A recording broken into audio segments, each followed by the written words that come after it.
Hi, this is Shweta here. Today I want to talk about cash flow management.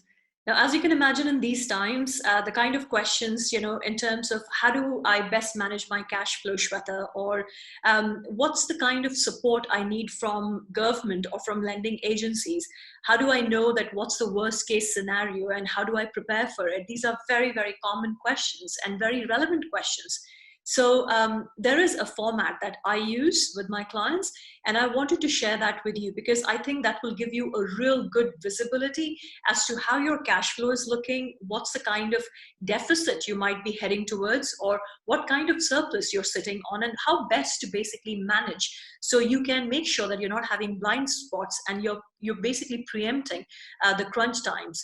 Now, the example that I want to share with you is actually a live example. This is something that one of my clients has actually worked on.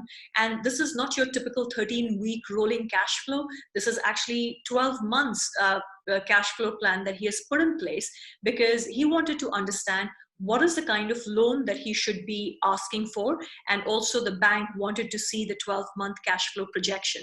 So there are multiple benefits of having this cash flow projection. And I want to show you this and you can adapt it based on your business requirement. But generally it's done for 13-week rolling basis. So let's have a look. And one more thing, I will share the template with you so you can actually work on this for your business. As I said, in case I'm not able to do that, feel free to reach out, but most probably you should receive it along with this recording. Okay. So let me bring it up on the screen for you so we can go through this together. Now, as you can see on your screen right now, this is how the dashboard looks like. This is how the main cash flow report looks like. Quite straightforward. These are your weeks. As I said, in this case, it's for the full year. You have the opening bank balance. So every week you're supposed to look at this sheet. Obviously, the date changes. For example, next week, this will become 13th of April. You will look at your bank balance. You'll put your bank balance here. You'll update your cash in sheets and cash out sheets based on the real-time information that you have and some assumptions. And that will give you what is your closing bank balance for the next few weeks. In this case, as I'm saying again and again, this is for the entire year. But generally, in your case, in a very typical business scenario, 13-week is more than sufficient. But if you just want to assess for the entire year, it's an absolutely robust exercise to do. So in this case, as you can see, that this is how the cash flow graph is looking, right? So it's pretty much tanking. And this is the peak tanking, or the peak deficit is in the week of 18th December. So I'll just scroll. And you will see, sorry, 18th September, not 18th September, my mistake. It's a week of 21st September. So here you will see this is the peak, 103,000 is the deficit. And with the credit line, obviously it's 83,000 right now, but then pretty much after that, the business actually starts improving in cash flow terms, and then they start building some surplus after a certain period, right? So the maximum loan, it clearly shows, or the maximum kind of support that they need to take care of this cash flow situation is around 100 to 110,000, right?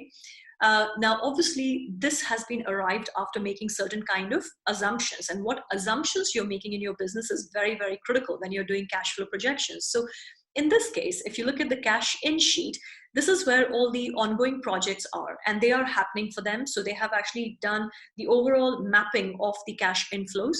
As far as the new projects are concerned, as you would see project 1, project 2, we have actually assumed here that they won't be getting any business till September. Now, you might feel it's too conservative. Again, we have looked at 3 scenarios: June end, start September, and then kind of like next year. But this we felt was pretty conservative and still kind of practical. So actually the first project, the new project, will be one in the week of 28th September. So pretty much towards the end of September, because sales and marketing will take that much time. And there is a cycle which is from marketing to actually winning a project, right? So again, it's all mapped out as to how the cash will be coming in for all the new projects which are being secured. And then we've looked at cash out, right? So as I said, the projects are on. So all the expenses that will have to be incurred for material, for labor, so all that stuff you can see right here. So main creditors, who are the main people they have to pay, the tax, material, and subcontractors. It's all mapped out. Also based on the new projects, and it's mapped out further down the line. As you will see, it looks thin, and then it starts picking up, right? Because projects are being secured. So again, a very thought through cash outflow projection. Capital expenditures, again, as I say, this is not the time to undertake capital expenditures unless you're getting a really good deal without any cash outflow. So clearly in this case, no massive cash outflow happening on capital expenditure. Now, once this detailed exercise is done and you go back to cash flow summary, it gives you total cash in, total cash out on a weekly basis, and you can see how the graph is looking. And then if you realize that there are some massive dips happening, then it's a fundamental, right? You try to bring forward your cash in and you try to delay your cash out as much as possible to manage the liquidity, to manage the cash flow in your business.